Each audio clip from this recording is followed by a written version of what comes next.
Queridos irmãos, nós estamos em aula de Bereano e vamos dar sequência às aulas ou à disciplina que nós estamos trabalhando. A irmã Rebeca já está presente, vamos ouvi-la, mas antes nós vamos dizer da liberdade que os meninos têm de tomarem as suas turmas, subirem os menores. Todas as turmas de menores poderão subir, enquanto nós ficaremos então aqui para aprender um pouco mais de Deus. Fiquemos então na paz e na graça do Senhor. Irmã Rebeca, por favor.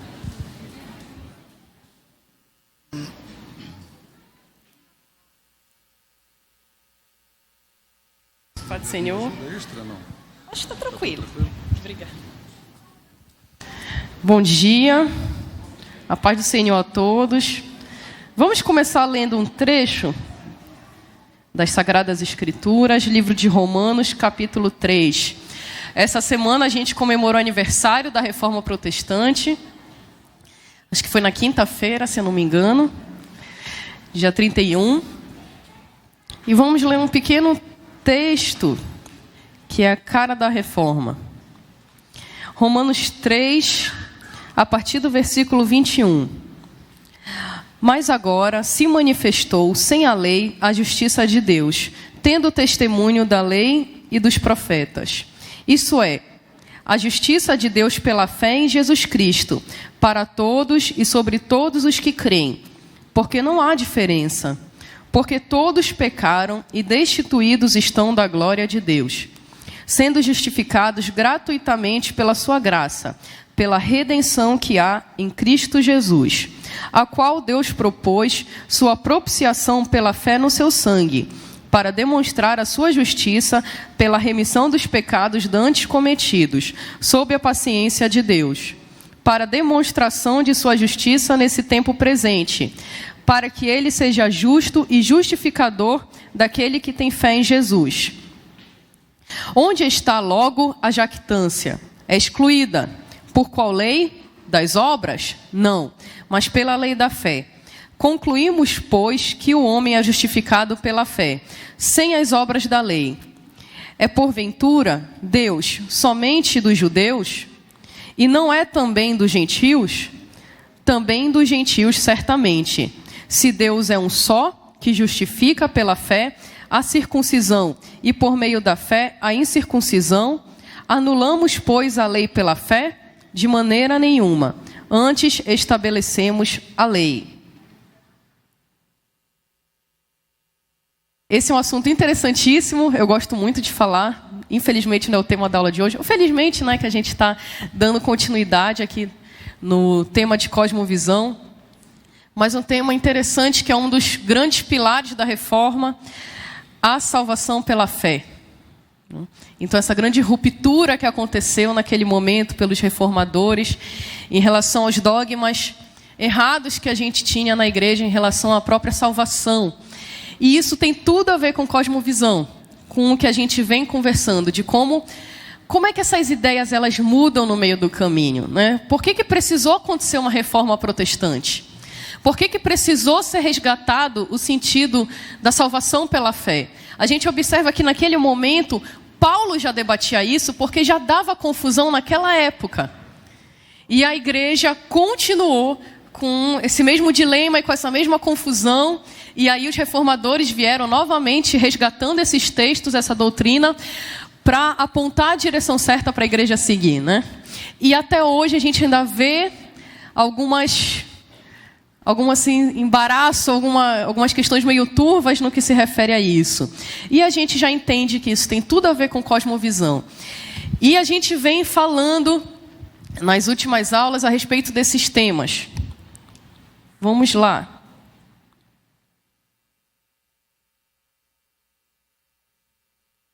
Então, hoje nós estamos na quarta aula, certo? Opa, saiu. Então, para a gente relembrar, nós falamos um pouquinho a respeito das ideias, de que ideias têm origens e ideias têm consequências. Lembram? Não esqueceram tudo? Lembra? Ideias têm origens, então as suas opiniões sobre algum tema, as suas ideias, elas têm uma origem. E as ideias que estão presentes numa sociedade, elas também têm uma origem. Mas não só isso, elas têm uma consequência. Então, tudo aquilo que a gente pensa sobre determinado tema, a maneira que a gente responde essas questões, elas vão ter consequências. Pessoalmente, individualmente, mas vai ter consequências também na minha família, na minha comunidade, na minha igreja, no meu trabalho, no meu país. Então, esse sistema de crenças, ou essa cosmovisão, é como se fosse as raízes dessa árvore. A gente não enxerga, mas ela está lá e ela que sustenta e alimenta toda essa árvore. Nós temos os valores, que já é uma parte visível, que é o tronco, e o comportamento, que é a parte mais visível, né, que representa os galhos, e aqui ele coloca as consequências como sendo os frutos. Então, esses frutos, eles podem ser podres, eles podem ser frutos de morte, ou eles podem ser frutos de vida. E aí a gente vai recapitular o que nós vimos na última aula, que já tem um tempinho, e a gente precisa lembrar. Nós discutimos na última aula a respeito desse pensamento grego. Lembra que a gente fez um apanhado histórico, assim, de forma muito rápida? E a gente precisa lembrar como que esse pensamento grego, ele entrou e ele influenciou o pensamento cristão. Então, olha só, no momento que a igreja surge, pensa assim, quando Jesus nasceu. Jesus, né, inicia ali o Novo Testamento. Jesus, naquele momento, Israel estava sob o domínio de que império? Romano, né? E qual era a cultura do Império Romano? Qual era a religião do Império Romano? Carregava a cultura e a religião grega, que era uma religião teísta? Não, politeísta. Eles tinham vários deuses. Então os gregos, eles tinham uma maneira de enxergar o mundo diferente. Para a gente ter alguma ideia. O que acontecia, por exemplo? Um dos costumes gregos. As cidades gregas, né, que eram autônomas, elas tinham deuses. E cada cidade grega tinha o seu deus patrono. Então, Atena tinha um deus patrono, Esparta e todas aquelas outras cidades. Isso o cristianismo comprou. Para pensar no Brasil, em Portugal, Espanha, que são países de origem, de berço católico, como é comum a gente ter nas cidades nome de santo? Aqui onde a gente está? Santa Maria de Belém do Grão-Pará. A gente tem São Paulo. Vai pensando em todas as cidades que a gente tem com nome de santo. Santa Catarina, é uma infinidade de cidades. A mesma coisa acontece também em Portugal e na Espanha. Costume grego, os gregos faziam isso. Eles tinham uma cidade e a cidade sempre tinha um deus patrono daquela cidade. Belém não tem isso? Tem. Fátima tem isso. Tantos outros lugares que tem esse berço católico. Outro costume que as cidades gregas tinham. Nas cidades gregas, o que acontecia? Elas tinham, imagina assim, uma colina alta. A gente não tem em Belém isso, mas assim, imagina uma colina bem alta. Normalmente, em cima daquela colina ficava o templo, que era o templo da cidade, que era o templo dedicado àquele deus patrono. Nesse templo, as pessoas não entravam, as pessoas comuns. Só entravam os sacerdotes, as sacerdotisas daquele deus, daquela deusa. E aí, o que acontecia? Normalmente, as pessoas que adoravam aquela divindade, que era a comunidade como um todo, eles, normalmente, uma vez por ano, eles faziam procissões em direção àquele templo que ficava no alto daquela colina, em homenagem ao deus patrono daquela cidade. Eram feitas peregrinações. Então, isso tudo foi entrando no cristianismo. Essas ideias todas, elas eram gregas. Os judeus faziam isso? Não. Eram ideias gregas. Tá? Só que naquele mesmo momento, a gente tinha o Império Romano, toda a cultura grega, mas a gente tinha também uma outra cosmovisão muito forte, que era o judaísmo. O judaísmo, lógico que o cristianismo e o judaísmo têm assim uma origem, um berço em comum, mas o judaísmo, ele tinha alguns costumes que não eram exatamente bíblicos. Por isso que Jesus tem tantos embates com os mestres da lei, com os fariseus daquele momento. Não é? Os evangelhos não relatam isso? Embates que Jesus e que os discípulos tiveram. Por quê? Costumes, crenças que entraram na religião judaica que não era exatamente o que estava no Antigo Testamento. Então, quando a igreja surge, né, a igreja primitiva, ela aparece ali na região da Galileia, tudo mais, em Jerusalém, tem 3 cosmovisões em conflito. A gente tem a religião grega, a gente tem o judaísmo e a gente tem essa novidade que é o cristianismo. Então isso vai dar muita confusão. Isso vai gerar muito conflito, porque no mesmo território a gente tem 3 maneiras diferentes de ver e interpretar o mundo. Ok? Então, a gente vai se dedicar um pouquinho mais ao pensamento grego, que é o que interessa. Então, recapitulando.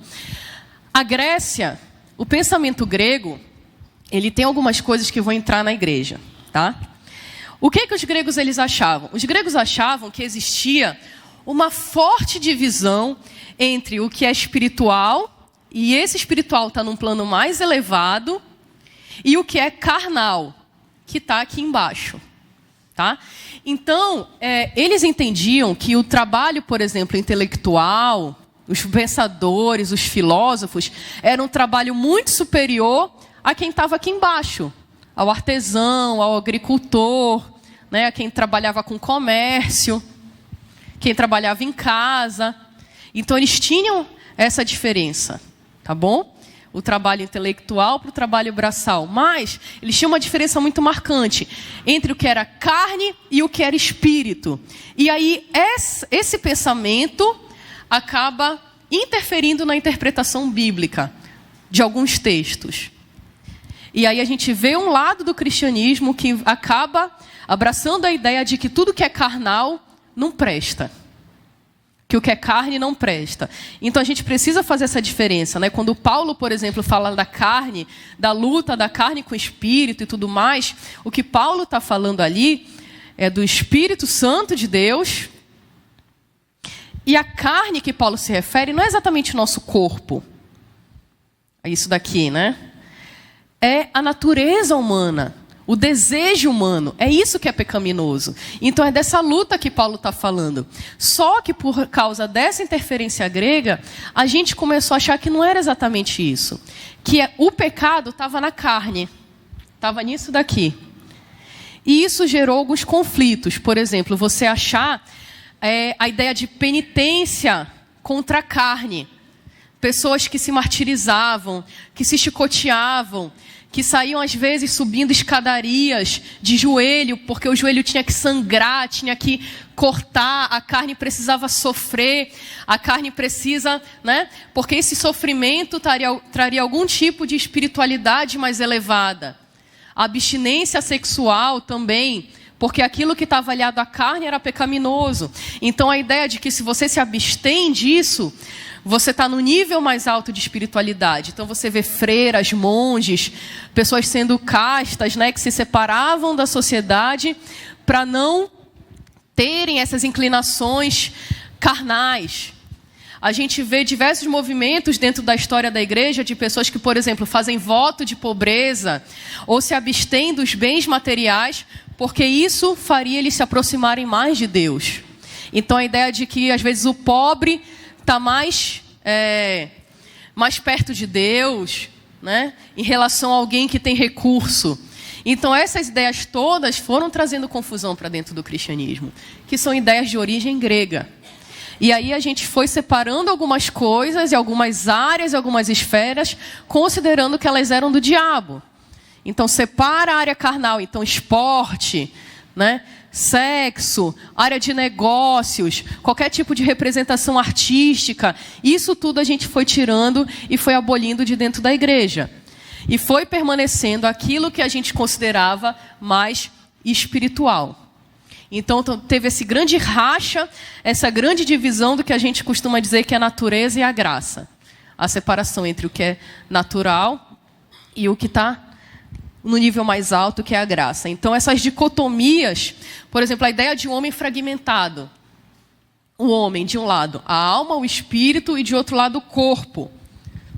O homem não é um ser fragmentado. Deus não criou a gente só espírito. Isso é muito interessante a gente ver quando Jesus, após a ressurreição de Cristo, quando Cristo, ele retorna, né? Ele é um espírito? Sim ou não? Opa! Ele é carne. Lembra de Tomé que duvida? E aí Cristo vai lá e diz: toca. Toca aqui. Então Jesus não era um espírito. Ele não era um fantasma. Jesus era carne. Ele ressuscitou em carne. E algumas vertentes da igreja acreditavam que não, que era espírito. Porque a gente espiritualiza a coisa e acha que carne está fora do pacote. Mas nós não somos fragmentados. O nosso corpo também importa para Deus. Não é só a nossa alma. O ser humano, ele é completo. Deus nos criou assim. Não é só o espírito. Então a ideia também, você separar o que é eterno, o céu, para aquilo que é temporal, que é o que está aqui na terra. Então a vida aqui na terra, né, uma vida terrena, ela é temporal, ela vai passar, a gente vai morrer, ou vai ter a volta de Cristo. Então o que tem aqui não importa muito. O que importa é o céu, é a vida eterna. Não. Para Deus importa os dois. Porque a visão de Deus é uma visão não fragmentada da realidade. E essa é a visão que a gente tem que ter. Outra que nós falamos também, a separação entre coração, né, e mente, o intelectualismo. Então a gente acaba valorizando muito mais, isso é uma influência de Platão também, uma influência grega, o empirismo, ou aquilo que a gente sente, né?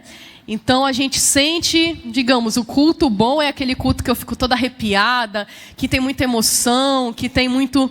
Mas o intelectualismo, digamos assim, a razão, ela é deixada de lado, ela é abandonada. Então essa fragmentação, novamente, ela não existe. Nós não somos só coração, assim como não somos só mente. A ideia... Outra que entra na igreja, a ideia de individualismo versus vida em comunidade. Então parece que assim, a salvação, ela é individual, ela é pessoal, então o que importa sou só eu como indivíduo.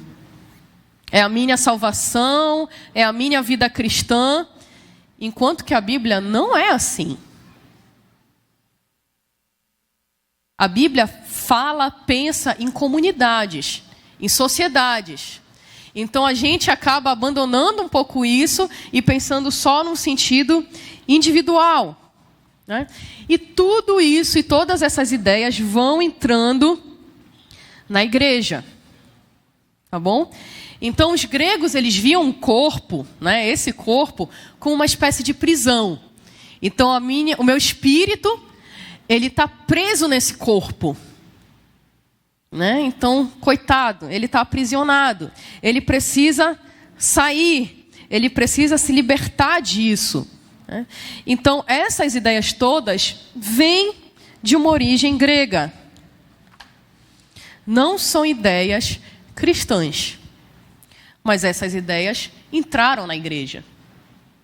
E até hoje são grandes dilemas dentro de várias vertentes do cristianismo. Então essas ideias, elas dão origem ao que a gente chama de gnosticismo evangélico. Essa separação entre Deus, que está no plano sagrado, e o secular. Isso tem na apostila, para quem está acompanhando, na página... Calma lá, quem achar primeiro. Eu acho que lá pela página 30, por aí. Tá? Então a gente cria essa ideia de que existe uma separação entre o que é sagrado e aquilo que não é sagrado. Então olha só o que acontece. Isso a gente está revisando, né? A gente tem no plano espiritual, por exemplo, a igreja, né, o devocional, a teologia, a graça, essa ideia, né, o domingo. Então, por exemplo, a gente pensa em escola cristã. O que é uma escola cristã? O que faz uma escola ser uma escola cristã? Uma escola confessional? Será que é fazer o devocional de manhã cedo, fazer oração e ler a Bíblia?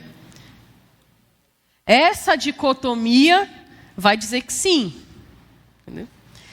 Mas, na realidade, como essa separação não existe, aí eu pergunto, o que faz uma escola ser uma escola cristã? Por exemplo, né? Ser uma escola realmente com cosmovisão bíblica. Se eu tenho uma escola cristã, com os princípios cristãos, com uma metodologia cristã, com pensamento, não é só eu fazer o devocional de manhã e colocar professores evangélicos para darem aula. Não é. É muito além disso. Porque essa divisão não existe. Então, uma escola cristã é aquela escola que tem um currículo cristão, que tem uma metodologia cristã, que tem uma cosmovisão cristã em sua origem. Ela tem uma base cristã. Então, não é uma coisa simples. Porque a gente tem escola cristã que está dando evolucionismo. A gente tem escola cristã que os materiais, os livros didáticos, história crítica, geografia crítica, e vem todas aquelas ideias ateístas. Em escolas cristãs. Né? Como até o Eduardo falou aqui numa das aulas, né? Escolas cristãs que dão aula no domingo, que é o nosso dia sagrado. Então, percebam como essa separação ela está presente na nossa cabeça. E para a gente se desvencilhar disso, é muito difícil. É muito, muito, muito, muito, muito difícil. Então, o que é o ser um cristão no meu trabalho? É eu entregar folhetinho, é eu botar o louvor lá para todo mundo ficar ouvindo os louvores. O que é ser cristão, realmente?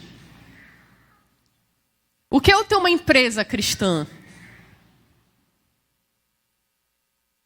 É um negócio muito mais complexo. Né? Então, olha como a gente separou as coisas. Né? Então, aqui está o domingo, então amém, todo mundo na igreja, domingo, dia de ceia, glória a Deus. Mas e os outros dias da semana? Né? Então, o cristão verdadeiro, ele tem que ser um cristão em tempo integral. 24 horas por dia, 7 dias na semana, não é só no domingo. Então, eu preciso ser cristão nos meus negócios. Eu preciso ser cristão enquanto eu estou dirigindo no trânsito. Eu preciso ser cristão enquanto eu estou tratando com a minha família. Eu preciso ser cristão em todos os momentos. Todos os momentos. Então, essa ideia de, por exemplo, ciência, economia, mídia, artes, política, negócio, que isso é inferior, isso é uma mentira. Isso é uma ideia grega. Isso é uma ideia grega. Isso não é uma ideia cristã. Então, os cristãos não podem só se concentrar aqui. Achar que todo menino que está na igreja tem que ir fazer seminário para ser pastor, para ser evangelista. Não. A gente precisa de pessoas em todas essas esferas. A gente não pode se acumular aqui, ficar todo mundo aqui e a gente deixar isso daqui para lá. Porque é essa separação que deu origem a muitos problemas que a gente enfrenta hoje. Então, se a gente reclama que não tem ninguém na política para nos representar, que não tem, a gente quer e não tem e não consegue, é porque a gente abandonou essa área. E se você, como eu, né, que vive aqui no Brasil, a gente sabe, eu acho incrível, uma das dificuldades que a gente tem aqui, que é, a gente tenta fazer as coisas certas e não consegue. Você tem essa sensação? Que quando a gente quer fazer a coisa certa, a gente não consegue? Gente, é muito difícil ser honesto no Brasil. Se você realmente tenta, você deve concordar comigo e dizer, é muito difícil. Você quer fazer o certo e o sistema não te permite fazer o certo. Você sofre, e aí quando você consegue, você se sente injustiçado. Isso acontece com você? Você se sentir injustiçado porque você agiu da maneira correta? Porque todo mundo que não age da maneira correta se dá bem.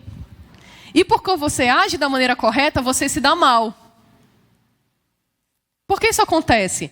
Porque a gente criou um sistema todo que se baseia na injustiça e na corrupção. Então a gente quer fazer um negócio direito e é uma dificuldade.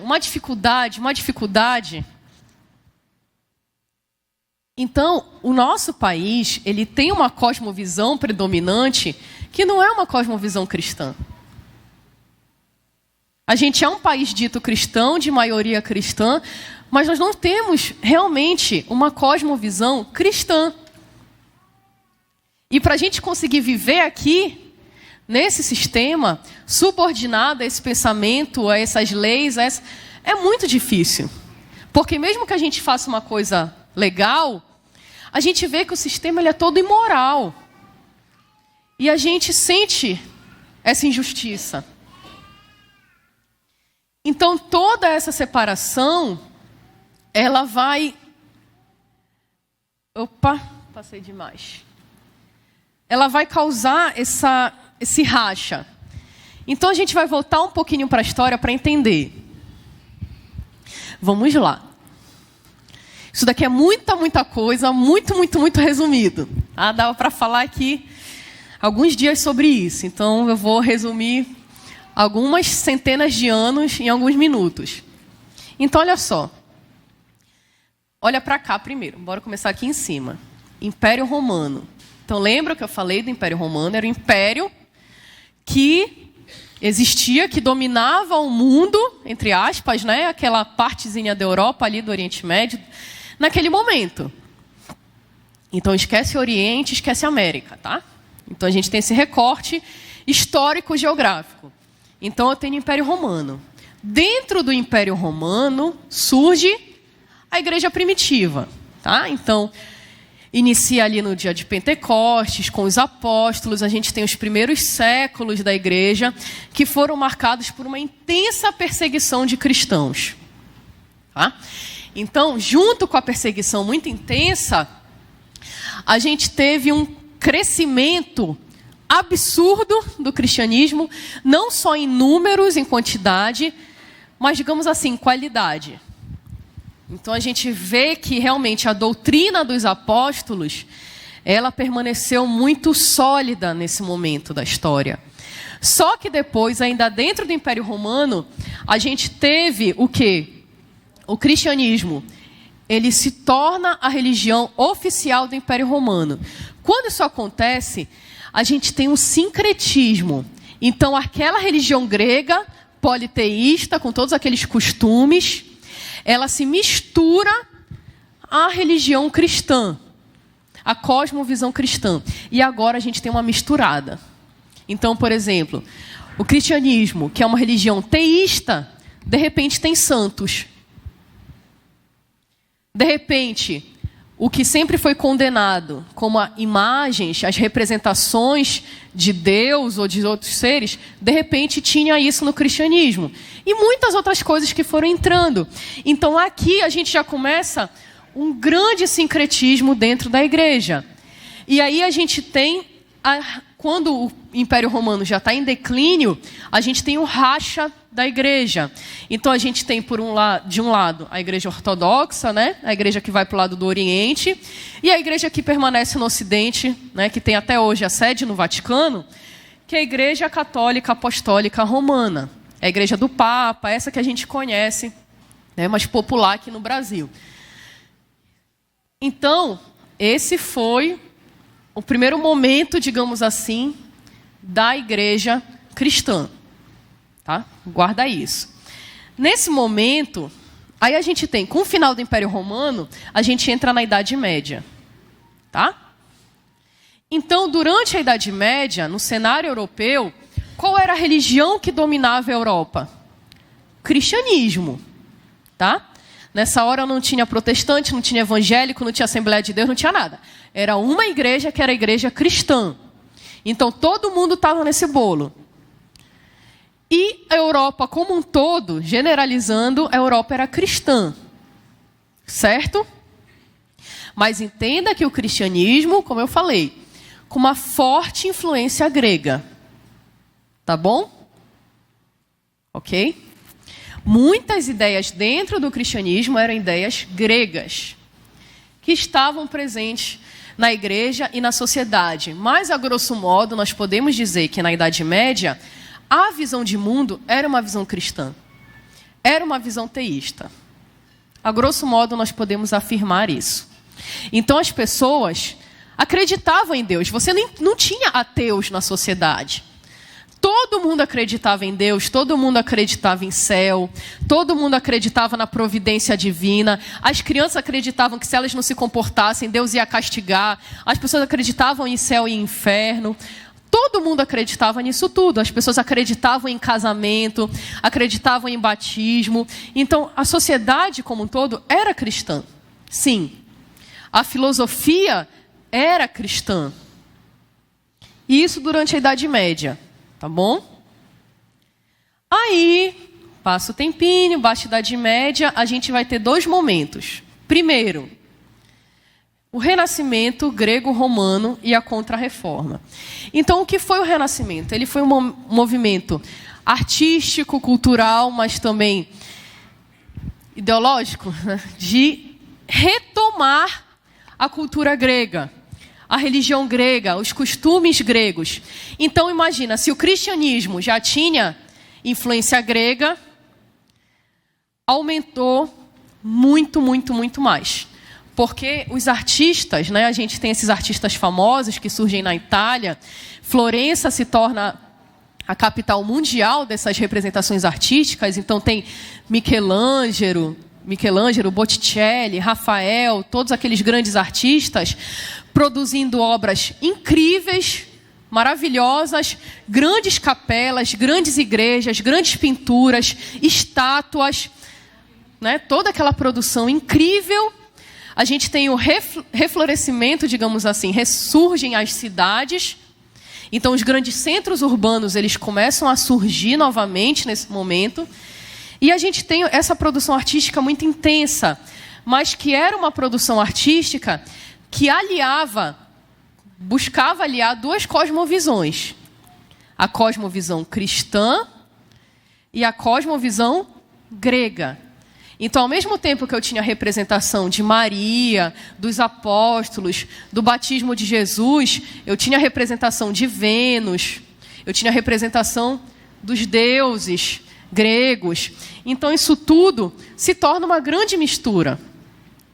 A estátua do Davi, por exemplo, que é muito famosa, né? A estátua do Davi, que representava o Davi da Bíblia, né? Não. Aquele Davi, aquela estátua se chama Davi, mas não é o Davi da Bíblia. Não é o Davi da Bíblia. Ele não era nem circuncidado. A estátua nem circuncidada tá, como é que pode ser o Davi da Bíblia? Então não era. Aquela representação é o ideal grego de beleza. Então o grego, ele tem, e aí é muito forte nesse momento, o humanismo. Então o corpo humano, o intelecto humano, a arte humana, ela passa a ser endeusada. Então Deus começa a perder o primeiro lugar na sociedade. E quem vai tomando o primeiro lugar? O homem. O homem é a medida de todas as coisas. Então a ideia de belo, a ideia de perfeição, ela está no homem. Por isso que tem tantos nus, né? Pinturas e esculturas de nu, tanto de mulheres quanto de homens. Então essa arte, ela vem para representar a filosofia, a cosmovisão dominante naquele período. Mas, ao mesmo tempo, isso daqui, Nós já falamos, o Renascimento ele foi muito forte na Itália, nos países do sul da Europa. Mas no norte da Europa teve outro movimento muito forte, que foi a Reforma Protestante. Assim como no Renascimento a gente teve representações artísticas, na Reforma a gente também teve essas representações, de uma maneira diferente, obviamente. Então, o que foi a Reforma Protestante? A Reforma Protestante ela surge com homens que começam a perceber que dentro do cristianismo existiam algumas ideias dentro da Igreja Católica que não estavam tão de acordo assim com a Bíblia. Uma delas, das principais, é o texto que a gente leu aqui quando abriu a aula, justificação pela fé. Isso puxou o bonde, puxou todo o resto. A justificação pela fé. Porque para a igreja, a salvação estava aliada a obras. A obras. E aí os reformadores vêm e dizem, não. Porque a salvação não depende de mim, de você. A salvação é de cima para baixo. É justificação pela fé e fé em Cristo. Então começa a surgir aquele movimento com aquelas ideias. E aí a gente vai culminar assim com racha.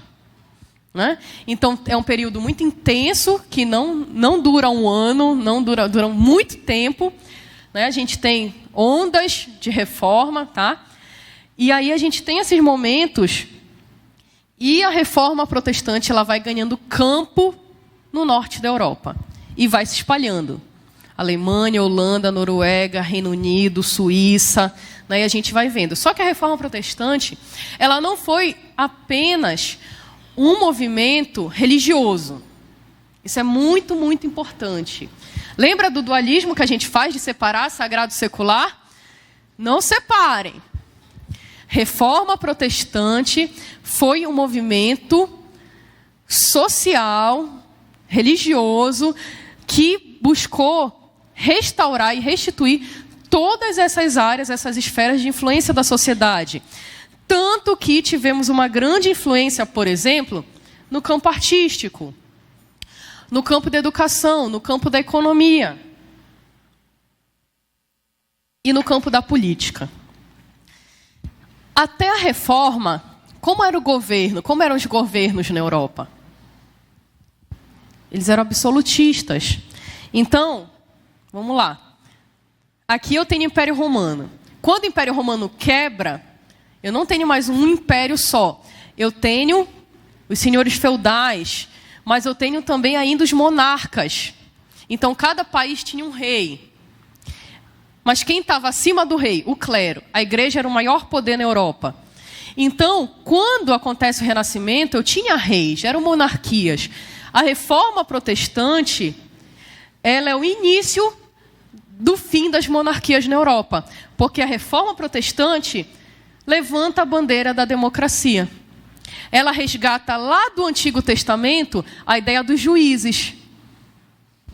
Volta para o Antigo Testamento, vai, rebobina aí a fita.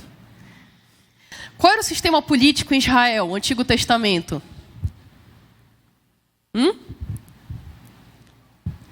Monarquias? A monarquia inicia com quem em Israel?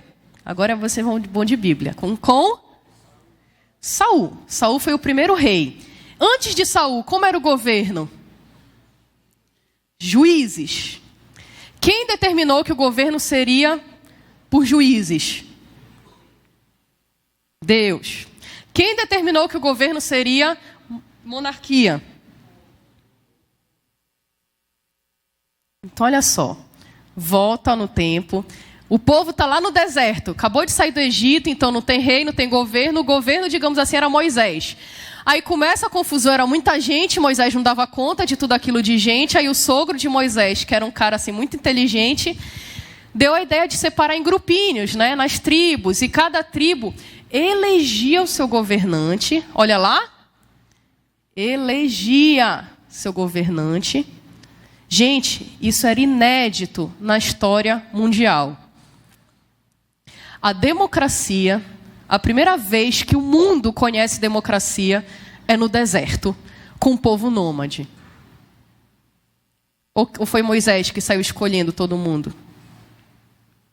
O povo. Então, democracia é a ideia do diabo? Não. E aí determinou-se que o governo seria por meio de juízes. Mas o povo de Israel achava lindo os outros povos terem um rei. E aí pediram um rei, né? E aí Samuel se invoca com o povo, fica todo revoltado, e Deus diz, não, eles querem, então deixa eles, né? E aí Saul é coroado rei. E aí começa a acontecer um monte de problema em Israel. Segundo o rei assume, e aí Deus diz, não, vocês quebraram a cara, então agora eu vou escolher e coloco Davi. Então unge Davi, tal. Depois de Davi, assume o seu filho, Salomão. O que acontece depois de Salomão? Quebra, arrebenta o reino. Então a ideia de Deus era permanecer no governo democrático. O povo quis o rei, o povo pediu a monarquia. Então aqui, os protestantes resgataram essa ideia de que não deveria haver um rei. E o rei, nesse período, ele se proclamava divino. E aí começa toda essa mudança de mentalidade na Europa. A ideia de divisão nos 3 poderes, né? Legislativo, executivo e judiciário. Protestantes trouxeram isso. O primeiro lugar do mundo a ser implantado, Suíça. Influência de Calvino, que foi um dos reformadores, que onde ele mais trabalhou foi na área da política. Então tudo isso começa essa grande revolução na Europa. Outro ponto importantíssimo dessa mudança de mentalidade, na área da educação. Uma das bandeiras do protestantismo era eu poder ler a minha Bíblia, não era uma livre interpretação, cada um pensava o que quisesse, não. Mas eu tenho a liberdade de pegar em casa, ler a Bíblia, estudar, buscar a Deus dessa forma, que não existia isso.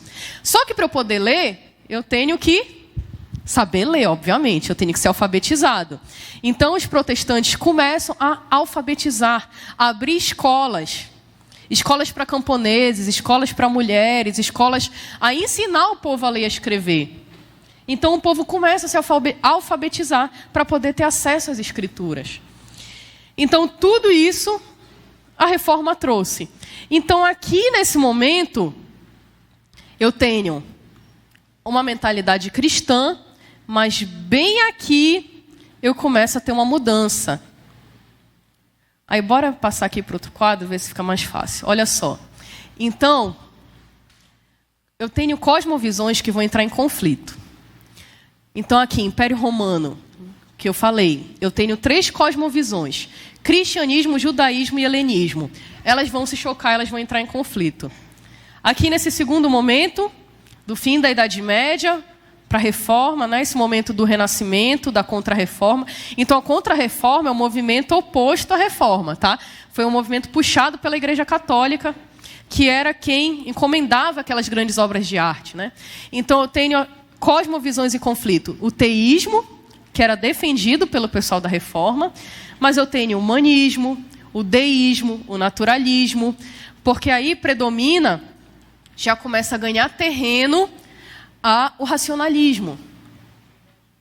A ideia da autonomia da razão. Então isso começa a entrando também. O que é isso? Bora com calma. Até a Idade Média, a gente acreditava que, como o mundo foi criado, Deus criou o mundo.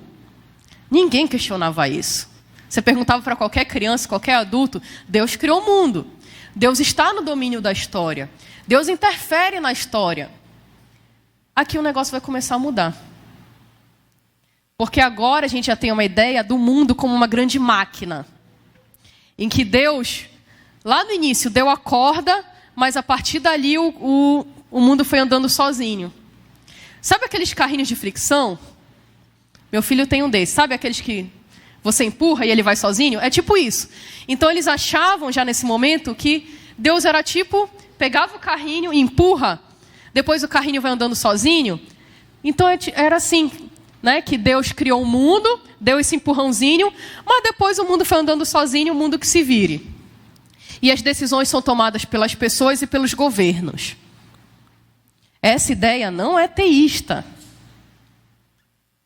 Essa ideia do carrinho de fricção, ela é deísta. Vai entrar o naturalismo. Então, Deus não está mais no controle da história. A gente tirou Deus da história. Deus ainda existe, mas Ele não interfere. Deus não se mete, porque quem manda, quem toma as decisões é quem? Eu, o homem. O homem é o centro das coisas agora, não é mais Deus. E isso é o palco para o momento que vem posteriormente, que é a morte de Deus. Como Nietzsche proclamou. O mundo não precisa mais de Deus. Então aquela ideia do carrinho de fricção, nem isso vale mais. Porque agora eu tenho o Big Bang. Agora eu tenho a teoria da evolução. Agora eu tenho o determinismo econômico. Para que eu preciso de Deus? Agora eu tenho a minha própria ideia de família. Então, as pessoas começaram a pensar por si só, digamos assim. Aí vem a ideia de autonomia da razão. A razão, o pensamento, o intelecto, a ciência. Então, até a Idade Média, a fé estava acima da ciência. A teologia era mãe de todas as ciências. Agora é o contrário. Teologia nem é ciência. Teologia é outra coisa. Teologia tu pega e bota lá no quadradinho do sagrado. Porque teologia não tem espaço numa universidade. Na universidade você estuda ciência.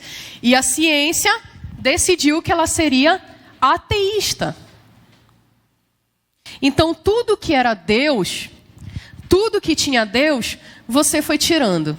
A gente foi tirando. A gente tirou Deus da economia, a gente tirou Deus das artes, a gente tirou Deus da sociedade, a gente tirou Deus da psicologia, da sociologia, da matemática. A gente foi tirando Deus de todas as áreas. E hoje a gente tem uma ciência e uma educação completamente ateísta. Foi assim que nós chegamos aqui. Então lembra que eu falei da escola cristã? Ainda há pouco. Como é que eu posso ser uma escola cristã se eu sou ateísta? Se os meus livros são ateístas, se todo o meu ensinamento é ateísta? E é isso que a gente tem nas escolas hoje. É isso que a gente tem. As universidades são ateístas. Não se tem espaço para discutir qualquer outra coisa que não seja a cosmovisão ateísta. Então isso daqui é o modernismo ou pós-modernismo, ou um termo que eu gosto até mais do que pós-modernismo, porque para mim ele é mais claro. Pós-cristianismo. Então, o momento histórico que nós vivemos hoje, pós-cristianismo. A gente tem muitas igrejas cristãs, a gente tem muito cristão, segundo os dados do IBGE, o censo, mas a cosmovisão, a nossa cosmovisão, não é mais cristã. Nós não somos mais cristãos. Nós vivemos numa sociedade que tirou Deus de todas as áreas. Tirou Deus de todas as esferas. Por isso que hoje nós dizemos, os teólogos, estudiosos costumam dizer que nós vivemos num momento de pós-cristianismo. Por isso que os filósofos daquele momento, como Nietzsche, que eu citei, declaram abertamente, Deus está morto. Não tem mais espaço para discutir Deus aqui dentro. Se você acha que aqueles animaizinhos entraram naquele barco, começou a chover e alagou tudo, você é doido, porque isso é historinha bíblica para criança aprender na escola dominical. E aí a gente começa a aprender que tudo isso é mentira, que tudo isso não é ciência. Então esse embate, fé versus ciência, não existe isso. Não existe esse embate. Porque fé não está no mesmo patamar da ciência. Eu não posso botar uma contra a outra. Não está no mesmo nível. Então, para chegar nesse estágio aqui de pós-cristianismo, foram muitos e muitos anos, muitos séculos, para a gente alcançar até aqui. Então, hoje, nós como cristãos, como igreja, como sociedade, a gente colhe os frutos de todos esses anos de cosmovisões não cristãs. Então a gente tem uma dificuldade muito grande de conseguir interpretar e conseguir enxergar realmente as coisas pelos olhos de Deus. E essa influência, ela vai entrar na igreja. Deixa eu ver se é o próximo slide. De duas maneiras muito fortes, já século XX, tá? A gente já está no momento mais recente. Então, a gente tem a razão, a ciência, ela começa a ganhar muito espaço. Tá? E aí tem uma vertente da igreja... Uma vertente da igreja, que a gente costuma chamar de liberais, que vão abraçando essas ideias da autonomia da razão, dessas novas filosofias que vão entrando, da ciência, de estudos sociológicos, né, e aí isso vai entrando nessas igrejas. E aí a gente chama normalmente de igrejas liberais, que quem compra, né, isso é muito forte nos Estados Unidos, nos países de primeiro mundo, que quem compra são principalmente as igrejas mais tradicionais. Então eles trouxeram a cosmovisão naturalista para dentro da igreja. O que é essa cosmovisão naturalista? Um exemplo é a própria ideia do Darwin, lembra da evolução?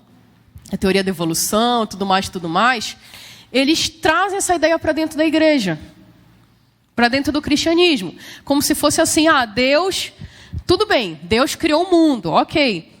Mas não foi 6 dias, né? Porque 6 dias aquilo ali não é literal. Então, 6 dias podem ter sido 600, 6 mil, 6 milhões de anos. Não é literal como está ali. Porque precisou de muitos séculos, muitos milênios para aquilo acontecer e tal.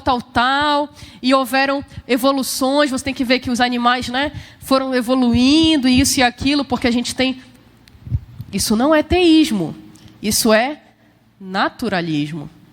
Isso ganha as universidades e os seminários norte-americanos. Os seminários norte-americanos compram essa ideia e se tornam naturalistas. Então você estuda teologia, olha só, dentro de uma cosmovisão naturalista. E aí, por exemplo, você vê vertentes que acreditam que Cristo existiu, tudo mais, mas Cristo não era Deus. Cristo foi assim um ser humano incrível, maravilhoso, né? Ele existiu, ele falou e os ensinamentos incríveis, mas não era Deus. Né? Eles vão recortando da Bíblia aquilo que, digamos, é mais fácil de engolir, e a parte dos milagres de Cristo, porque quando Moisés abriu o mar vermelho, ressurreição, isso tudo vai saindo do pacote. Então a ideia como está aqui, milagres, né, daqueles eventos que aconteceram na Bíblia, eles são tirados e são excluídos. E aí é mantida só uma ideia da predominância da razão do intelecto. Isso é um extremo. Está vendo essa bolinha aqui? Extremos. Então, de um lado, eu tenho esse extremo que se tornou conhecido como liberalismo cristão, liberalismo teológico. E aí eu tenho, no outro lado, a reação àquele movimento, que são os fundamentalistas, são chamados de fundamentalistas, que normalmente estão mais presentes nos meios evangélicos, pentecostais, carismáticos, que é o oposto. Então, se aqui eu comprei a razão, aqui eu vou fazer o quê? Negar a razão e a ciência. E aí ele resgata aquela mentalidade grega dualista. Então, não, aqui já não tem espaço para isso. Então, é uma negação do racionalismo, né? E da origem ao gnosticismo evangélico, aquele racha que a gente viu, essa daqui é a origem, tá? Nessa mentalidade. Quando a gente pensa assim, por uma visão geográfica, tem alguns lugares que alguns movimentos foram mais fortes. Por exemplo, nos Estados Unidos, foi muito forte o movimento liberal. Onde o movimento fundamentalista foi mais forte? América Latina. Tá? Então, existe ainda essa divisão e tem a ver com toda uma questão também de formação, de questões econômicas. Então, por exemplo, aqui, como era muito forte a questão do intelecto, ganha mais espaço em países que têm uma digamos, IDHs mais altos, nível de alfabetização mais alto, enquanto que é mais fácil para o fundamentalismo entrar em países mais pobres, com níveis mais baixos de escolaridade. Tem essas divisões. Tá? Então, essas ideias elas vão entrando na igreja, e aí eu vou aproveitar o tempo que a gente tem de falar de um outro tema, que é sobre as cosmovisões dominantes. Então, lembra no primeiro dia de aula, quando a gente fez aquele testezinho? Lembra na primeira aula? Quem estava aqui? Levanta o braço. Tá, esse testezinho está aqui, encontrei aqui um. Esse daqui, ó, né? Pois é. Então, quando a gente fez esse testezinho, a gente viu que às vezes a gente não vai dar no teísmo cristão, o que é uma coisa muito estranha, né? Como é que a gente não é cristão, mas não é cristão? E aí eu vou falar um pouquinho sobre... Não dá, infelizmente, com o nosso tempo, para falar de cada uma daquelas cosmovisões que a gente tem naquela folha, porque são muitas, tá? E o tempo é curto. Então, tem uma divisão que o Darrell Miller faz que eu acho muito legal. Ele divide o mundo em 3 grandes cosmovisões. Então, é um negócio muito geral, tá? Mas é super didático, ao meu ver. Se você se interessar, aí tem materiais que vão explicar, materiais cristãos, que vão explicar direitinho o que é o niilismo, o que é o gnosticismo, o que é o panteísmo, que vão mostrar. Tá bom? Aqui não dá tempo da gente fazer isso, então a gente vai usar essa divisão didática para mostrar 3 grandes cosmovisões. A primeira, que a gente já tem falado, e é mais importante para nós, que é o teísmo bíblico.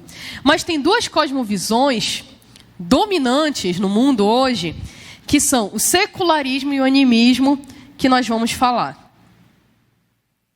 Está aqui a imagem, tá? Então, foi esse o testezinho. Então, não vai dar para a gente falar de cada uma dessas daqui, tá bom, gente? Depois, acho que na próxima aula, a gente traz algumas indicações de livro para quem gostar do tema, tudo mais, tá? A gente vai fazer uma grande generalização. Então, a primeira dessas cosmovisões, se você quiser acompanhar, está na página 24 da apostila. Tá?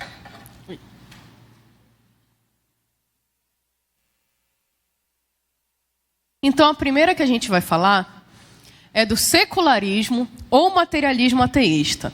Aí na apostila você tem 2 colunas, né? Um negócio mega super resumido, mas você pode ir anotando. Então, o materialismo ateísta, o próprio nome já diz, né? Ele ganha muito espaço no Ocidente, principalmente nos países mais ricos. Tá? Nos países de primeiro mundo. E ele defende, assim, ele cria a ideia de que o materialismo, os bens materiais, né, aquilo que é palpável, é o que há de mais importante. Então, aquela ideia de céu, de inferno, ou de qualquer coisa mística, de vida após a morte, é abolido. Então, essa visão entende que esses elementos, eles não existem. Não existe realidade espiritual. Você morre, você vira pó. Acabou ali. Então você precisa aproveitar e curtir a vida agora, ser feliz agora, porque depois não tem mais nada. Acabou. Tá? Então, só há a realidade física. É por isso que normalmente esses países, eles são mais consumistas. Porque a própria ideia de felicidade está muito aliada ao consumo, aos bens materiais. Então, você estuda muito. Para quê? Para trabalhar muito, para ganhar muito dinheiro. Para quê? Para ter muitos bens. Para ter uma grande poupança. Para quê? Porque esse é o sentido da vida.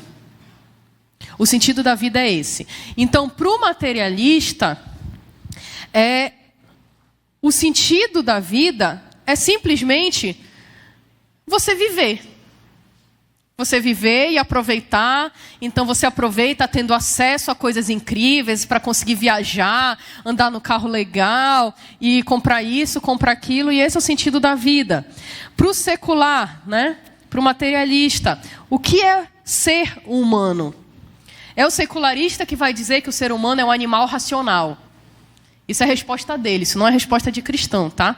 Você pergunta para o secularista, o que é um humano? Qual é a diferença? Somos um animal racional. Isso é a resposta de um materialista.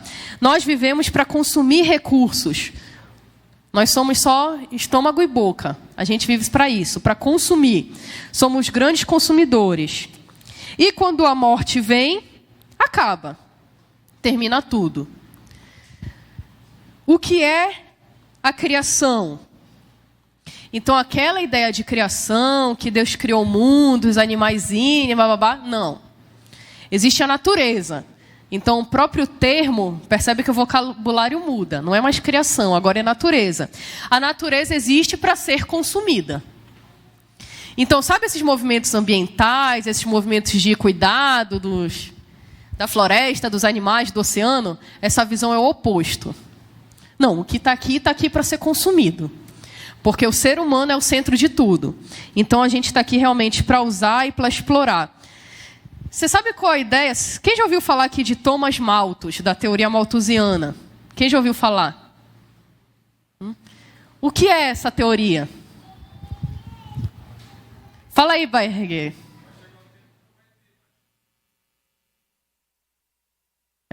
A teoria do Malthus era mais ou menos assim. Existe o crescimento humano, né?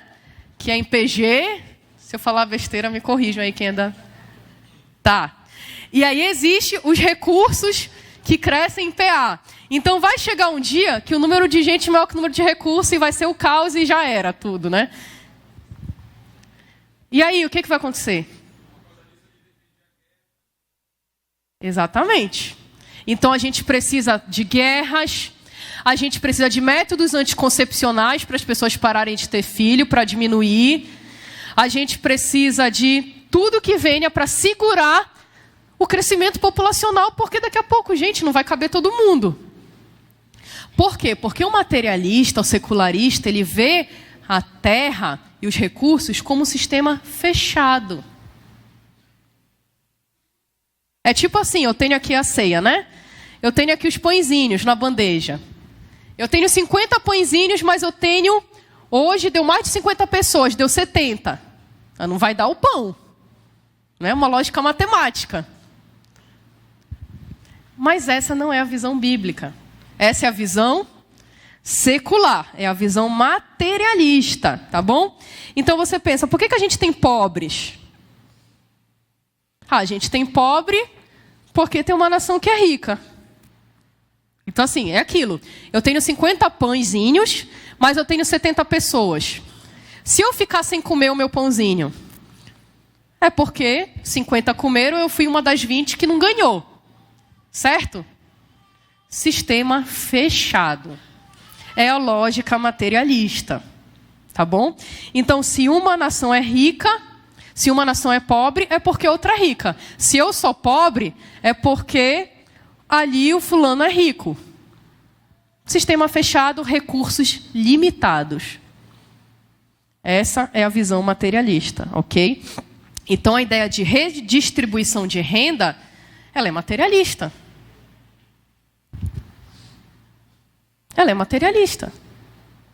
Porque se eu tenho essa quantidade não dá, aí, poxa, então eu tenho 50 pãezinhos. Então, a gente vai, bora dividir os 50 pãezinhos, né? Para dar para os 70. Só que quando a gente pensa a nível macro da coisa, global, o que acontece? Deus não criou a Terra como sistema fechado. Deus criou como sistema aberto. O ser humano tem criatividade para produzir do nada. Você pensa assim, não tenho aqui nem relógio nem celular. Pensa no teu celular. Todo mundo tem aí, não importa a marca. Qual é a matéria? Do que ele é feito? A matéria-prima dele? Quem sabe?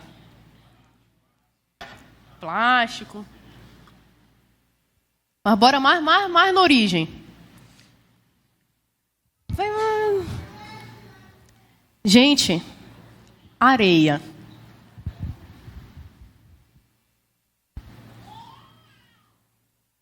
Pensa, pegar areia, igual que tem aqui em Outeiro, areia, e tu construir tecnologia de alta performance com areia.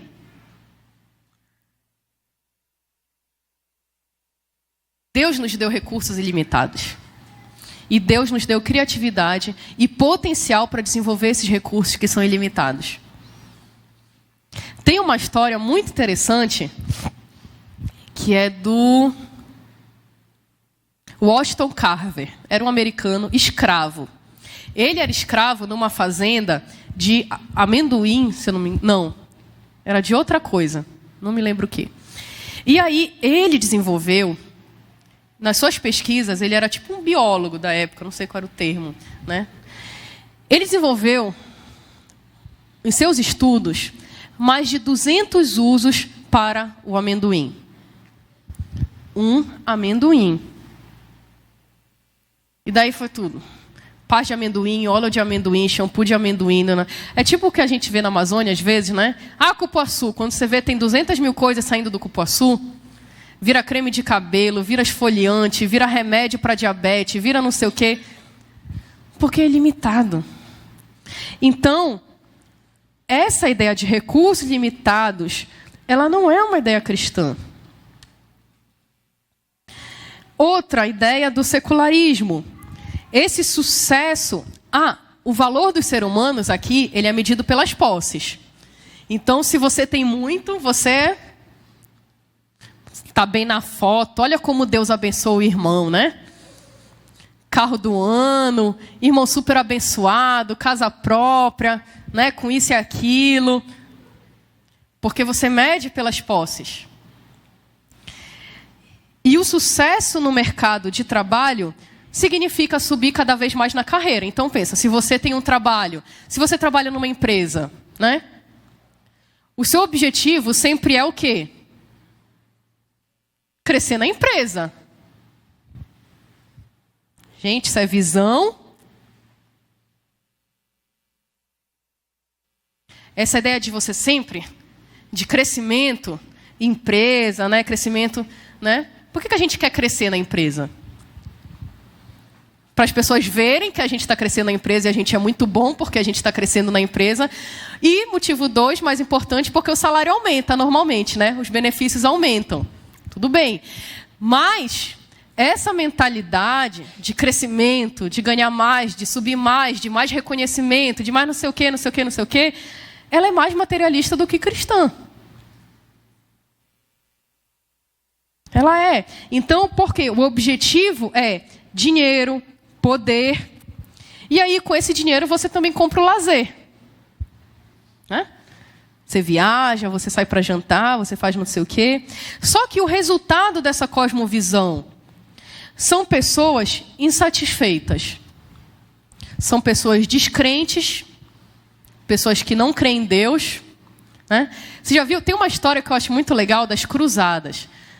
Não sei se vocês já ouviram falar do momento da história que teve as grandes cruzadas, né? Aqueles homens que saíam da Europa e voltavam para Jerusalém. E era muito interessante, porque eles eram batizados antes de ir, né? Só que eles eram guerreiros, eles lutavam. E aí, quando eles iam se batizar, o que acontecia? Ele pegava a espada dele, aí ele era batizado. Só que ele batizava no rio daqui para baixo. A espada não era batizada. Como quem diz assim, a minha espada não se converte, né? Eu vou continuar matando. Ele se convertia, se batizava, mas a espada não. Tem gente que faz isso com o bolso. Né? A pessoa se converte, se batiza, mas o bolso ficou do lado de fora na hora de se batizar. Por quê? É cristão, está na igreja, tudo mais, mas a mente é materialista. A mente continua no dinheiro. Então a pessoa, ela é serva de Deus ou é serva de Mamon? Mamon. A pessoa está na igreja, frequenta a igreja, babá, mas é materialista. Está mais preocupada com essas questões materiais do que com aquilo que Deus fala. Às vezes com a própria palavra de Deus. Então gera pessoas insatisfeitas, pessoas viciadas em trabalho, gera sociedades que são empobrecidas moralmente e espiritualmente, né? A ideia de universidade. Então, olha só, para que você manda o seu filho para uma universidade? Não responde, Pedro. Para que você manda o seu filho para uma universidade? Né? Para ele arrumar um emprego. Não é? Para ele arrumar um emprego. Não é isso? A grosso modo é isso. É tipo aquilo, não importa o que tu vai fazer da tua vida, menino, mas dá uma direção, dá um jeito, né? Vai, te vira, né? Então, a ideia de ir para a universidade é de arrumar um emprego. Não é de desenvolver vocação, né? Isso não, isso daí é... né? É para arrumar um emprego para o cara se virar. Então, às vezes a gente entra demais, pensa que assim, algumas ideias daqui, não é que elas estejam, Rebeca, então é errado eu querer ganhar dinheiro, é errado eu ter meu salário, eu ter minha profissão. Não. Isso daqui é um extremo do negócio. A gente vai ver daqui a pouco outro extremo. Tá bom?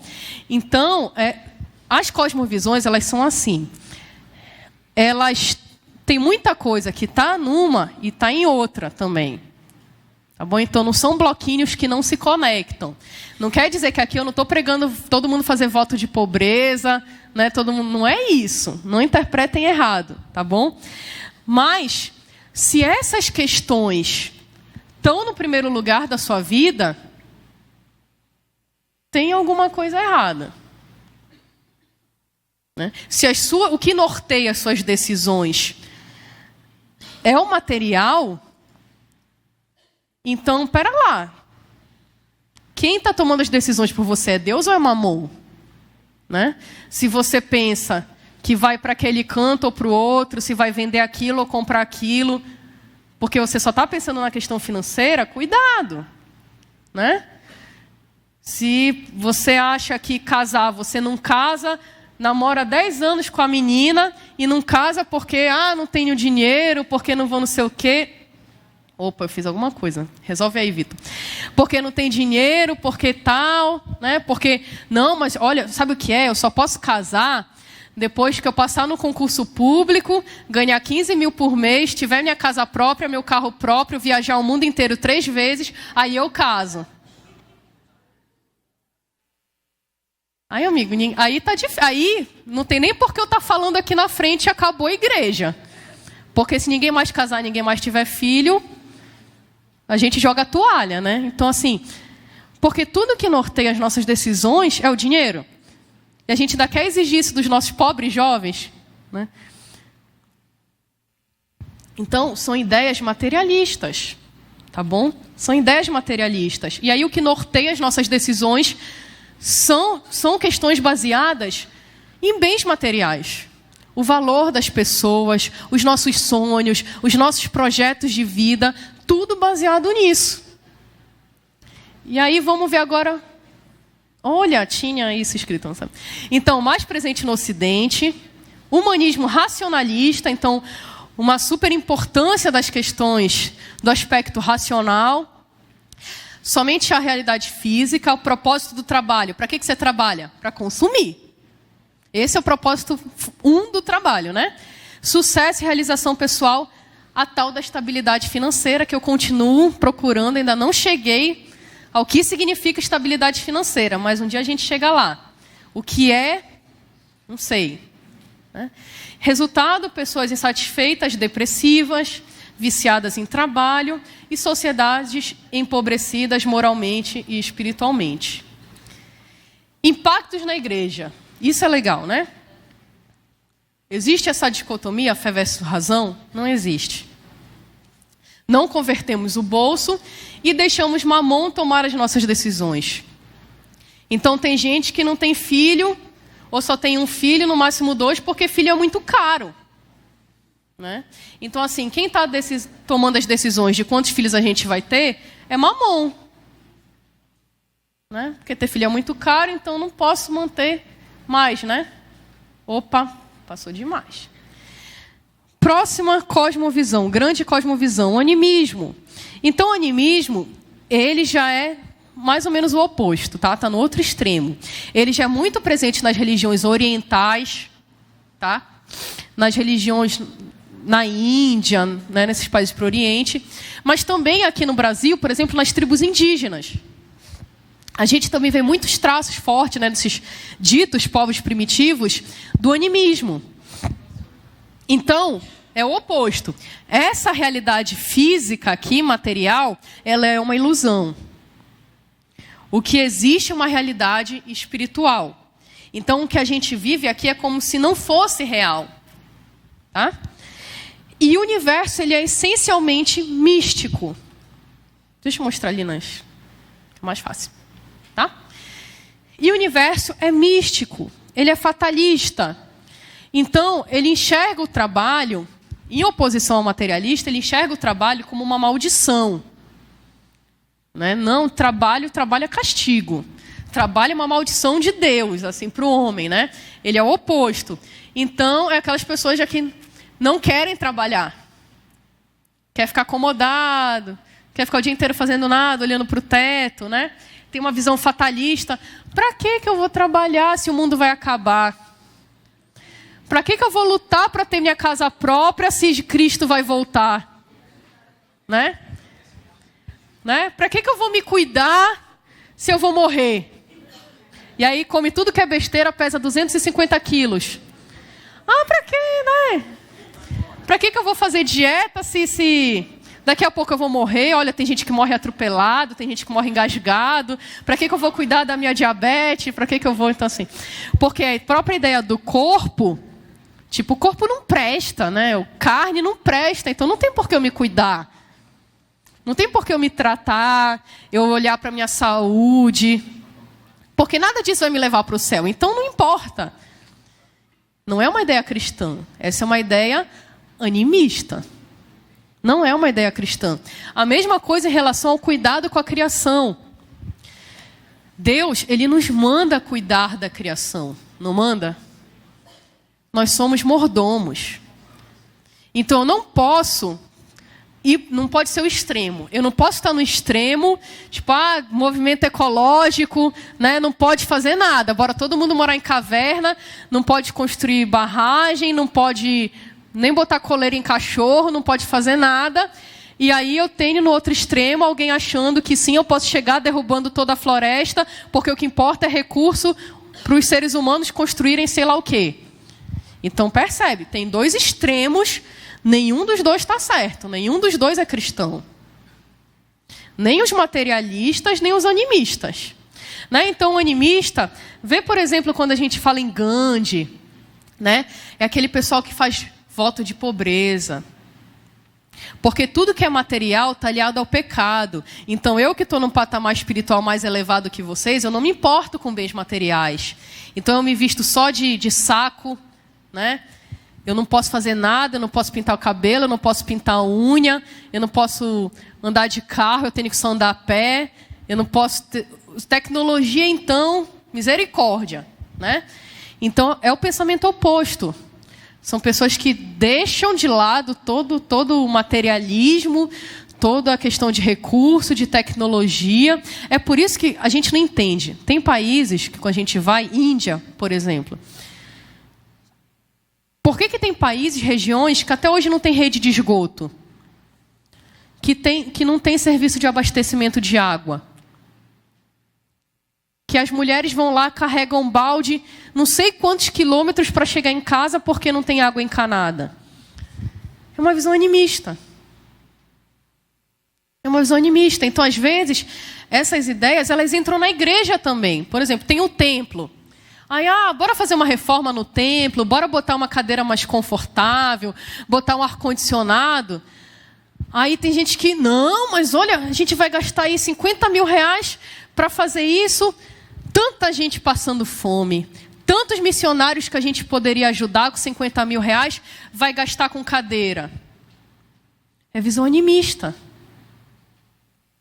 Porque é o animismo que nega tudo aquilo que é material. Entendeu? Então, são mentalidades não cristãs. Esses países, essas nações que têm essa filosofia, essa cosmovisão, normalmente elas têm estilos de liderança mais autocráticos. Elas suprimem a iniciativa, a inovação, a criatividade.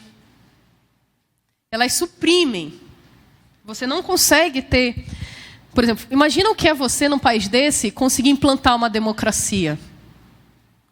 É muito difícil. Quando você tem uma democracia, não é uma democracia, é uma fachada.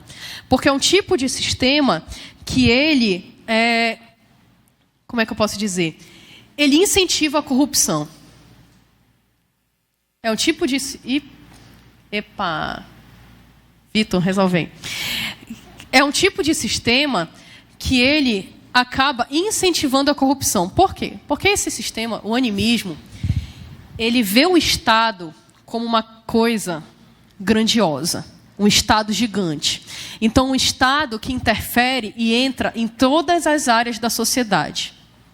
No materialismo, ao contrário. É um Estado pequenininho que não tem que se meter em nada. No animismo, é um Estado grande, robusto, que entra em todas as áreas. Quando a gente tem um Estado dessa forma, você não consegue ter uma economia livre e nem uma democracia. Isso é fato.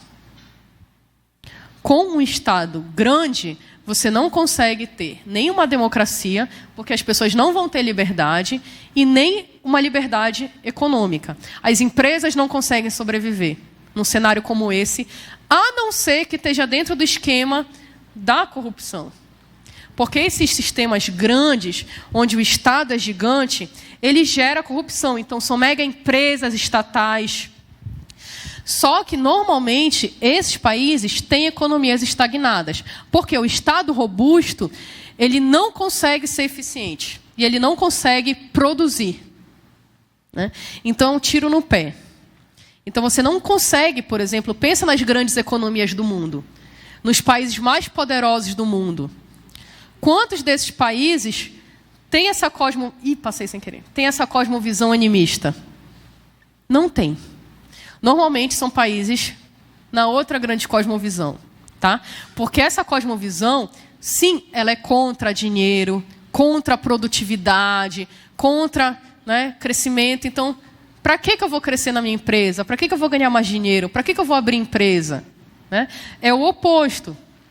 E aí eu tenho grandes sistemas que são autocráticos e corruptos.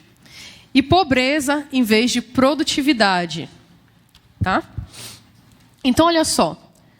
No animismo, eu entendo que existe um espírito que habita no meu corpo, mas que também habita em homens, mulheres, né? Em animais, em árvores. Então, eles pensam assim, então, por que eu trato aquele cachorro como se fosse um ser humano? Por quê? Porque na cabeça do animista, aquele cachorro tem o mesmo valor de ser humano. É assim no cristianismo? Não. No cristianismo, o homem, ele está num patamar superior aos demais animais, certo? O homem e a mulher. No animismo, não. Os animais, o ser humano, as árvores estão todas no mesmo nível, tá? Então, eu derrubar uma árvore é como se eu estivesse cometendo um assassinato.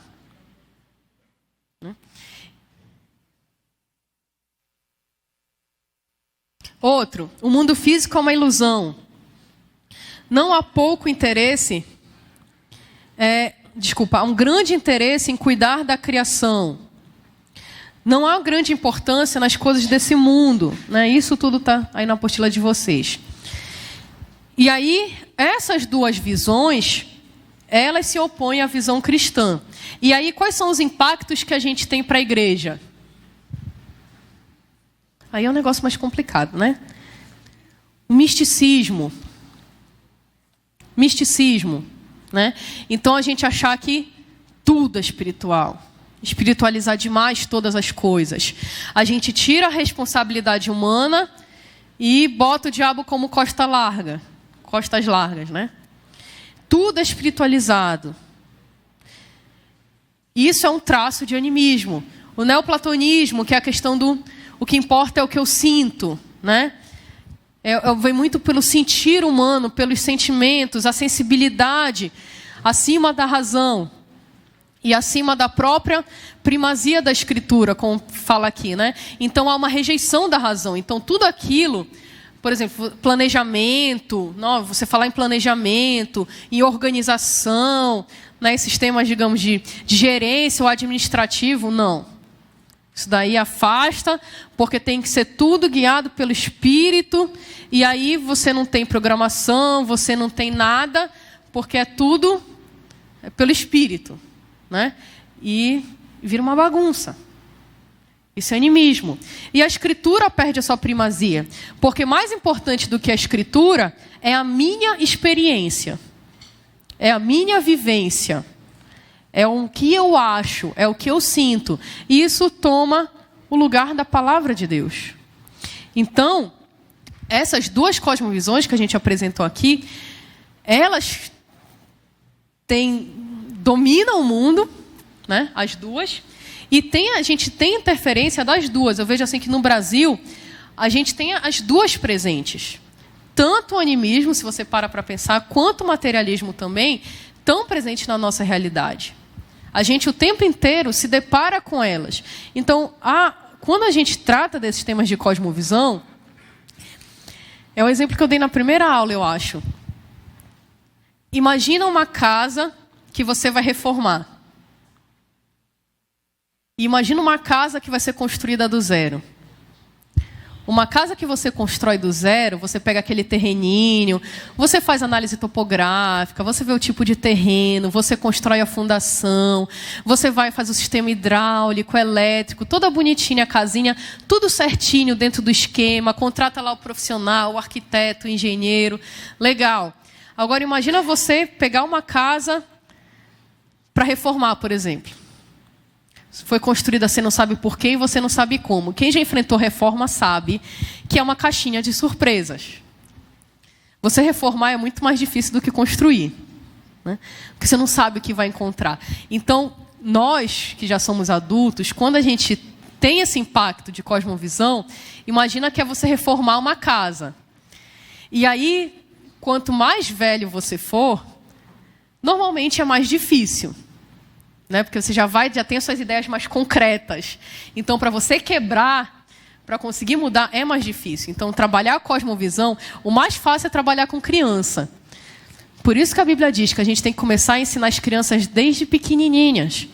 Ensinar e mostrando como é que as coisas funcionam e passando, né, ensinar a palavra de Deus. Porque quando a gente deixa para fazer isso só adulto, é muito mais difícil. Então, eu tenho certeza, né, que vocês, vendo essas duas cosmovisões, o que a gente tem falado, você já deve ter encontrado uns pontos aí que você percebeu que talvez você pense meio errado no negócio. Que bom que você está percebendo isso, né? Agora, a gente precisa aprender e ser tratado, porque o objetivo é a gente tentar entender a palavra de Deus, fugir dessas filosofias mundanas, dessas ideologias mundanas que não são bíblicas, para viver realmente a verdade, conhecer a verdade e viver realmente.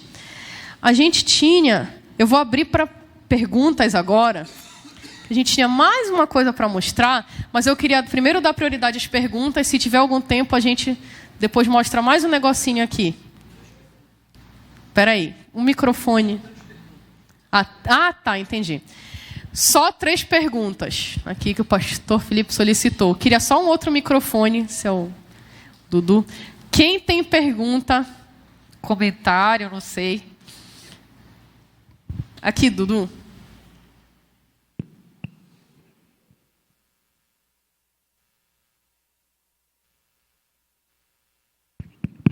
A Rebeca fez uma afirmação que contraria toda a lógica da economia. Ela falou que na visão de Deus, os recursos são ilimitados. E na visão econômica é o contrário. Os recursos são limitados e as demandas ilimitadas. Então estabeleceu-se um paradoxo. Quem é que está certo? É a Rebeca ou é a ciência econômica? Então, eu vou dar um exemplo. Essa semana a gente foi, o presidente da República disse que taxar pela ANEEL, se não estou enganado, a energia solar seria um assinte. Ou seja, você comprou painéis de energia solar para colocar na tua casa, para ter tua energia, inclusive tem energia em excesso, dependendo das placas. Isso é só uma tecnologia iniciante, né? Tá inicial. E aí ele diz o seguinte, que querem taxar a tua captação do sol. Ele falou que é um assinte para a população, mas há um grupo muito importante querendo isso. Bom, nós estamos vendo essa semana também já o approach de um mega leilão, um dos maiores, que vai estabilizar, inclusive a grande maioria, estados, principalmente que são estados mais à esquerda, estabilizar uma boa parte desses estados, dessas cidades, com a venda das áreas lá do pré-sal, né? Essa é uma tecnologia que ela tem os dias contados, embora tenha 40 anos pelo menos de exploração, né, acentuada, mas é limitada. Então eu queria fazer um paralelo em relação a isso, porque a gente às vezes faz alguma afirmação e quem está escutando, de repente fica assim, nossa, peraí, mas isso aqui não está batendo. O que eu entendo no que a Rebeca falou, e ela pode ter a réplica, é que os recursos são ilimitados, sim, porque nós temos um Deus e tratamos com Deus, que esse Deus, ele é onisciente. Ele não é onisciente só por um momento. Ele não é onisciente só por uma década, ou algumas décadas, ou alguns séculos. Ele é onisciente, ponto. E é onipotente, ponto. Então, não haverá escassez, em hipótese alguma, a não ser que o homem provoque ou faça ter escassez. Mas os recursos, eles irão se multiplicar a partir do advento do conhecimento e da tecnologia. E por falar nisso, quero convidá-los a todos, aqueles que não vieram hoje à noite para a igreja, que assistam a pregação, porque nós vamos falar sobre isso, e daqui para frente, daqui a pouquinho, nós vamos começar a falar sobre a nova igreja, a mudança que faremos na igreja, que nós estamos falando, na verdade, desde o primeiro momento, na primeira reunião que um grupo se reuniu, e em 2020 isso começa a ficar mais cristalizado. Então vamos lá, a Rebeca, se quiser fazer a réplica, a tréplica, vamos lá. Isso é um negócio interessantíssimo, né, da taxação da energia solar, porque não tem o menor sentido, gente. Daqui a pouco vão taxar o ar que a gente respira. Assim, não... Como? Não tem o menor cabimento. E uma coisa interessante, você pensa assim, duas coisas para a gente filosofar, né? Volta lá no tempo, Gênesis 1. Deus cria o mundo, Deus cria o homem e a mulher, e diz assim, ó, frutifica, né? Domina a terra e frutifica. Pensa comigo se não existisse pecado, se não tivesse a queda. Você acha que a população mundial ia ser maior ou menor do que hoje? Gente, nem como comparar, né? Toda medida, aquilo que o Daniel Berg falou, né? Toda medida que vem para redução populacional não é de Deus. Seja por meio de guerras, seja por meio de doenças, bombas químicas ou nucleares, ou métodos anticoncepcionais ou de esterilização, métodos abortivos. Tudo isso tem o mesmo propósito. Tem o mesmo propósito. Então imagina o mundo antes da queda. Sem morte, sem doença. Imagina o que seria a população mundial. E Deus criou ali um mundo. Deu jardim para a gente cuidar. E o homem, é a ideia de mordomia. Os recursos, quando a gente fala assim, limitado, então posso sair usando como bem entender e fazer. Não é isso que o cristianismo diz. O cristianismo diz que nós somos mordomos. Então pensa, por exemplo, espécies de animais que entraram em extinção, que a gente não tem mais. Você acha que era desejo de Deus isso? A gente permitir que uma criatura que Deus teve cuidado de criar, de pensar, de fazer, ela não existe mais. Deus não se importa com isso? Deus se importa com isso. Então, vê assim que são extremos, que a gente tem que fugir desses extremos. Tá bom? Não sei se... Não foi para responder, foi só para comentar, né? Mais alguma questão?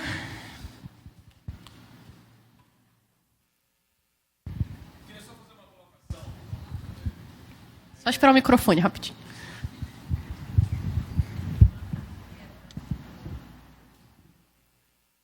Queria só fazer uma colocação em relação à explicação do materialismo, né? Foi falado assim, tem gente que se dedica muito à carreira, a buscar uma situação confortável, boa e tal. E isso foi colocado como materialismo. Na realidade é assim, né? O que importa muito é o coração. O coração, a vocação, é a mente. Porque dentro da cosmovisão nós aprendemos também que nós devemos influenciar o mundo. E a gente não consegue influenciar o mundo estando em posições menores. A gente tem que estar em posições altas para que a gente possa ter poder de influência, alcance de influência e possa fazer as mudanças que realmente necessitam. Eu dou como exemplo, por exemplo, o Deltan Dallagnol. Deltan Dallagnol foi um cara que estudou muito, está numa posição hoje no Ministério Público, e porque ele está lá, ele está conseguindo fazer uma mudança muito grande num país inteiro. E encontra um outro cara que nem o Sérgio Moro, que comprou, é um cara honesto e tal, e está fazendo essa mudança toda. Hoje, a gente tem um grupo dessa igreja fazendo o Enem. Deus deu para nós toda a condição e toda a capacidade necessária para a gente alcançar esses lugares altos.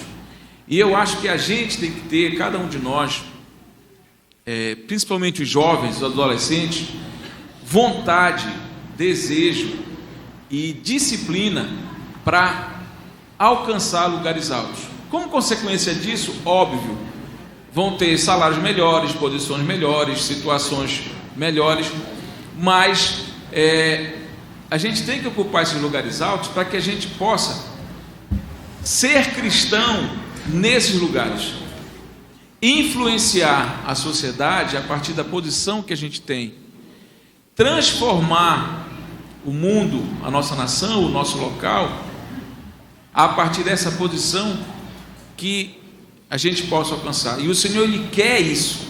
É desejo do Senhor que a gente alcance lugares altos. A consequência disso são muitas.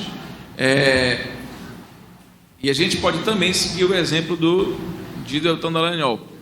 Por exemplo, está num lugar de destaque, só que ele enfrenta uma oposição muito grande, uma perseguição muito grande, mas ele está ali.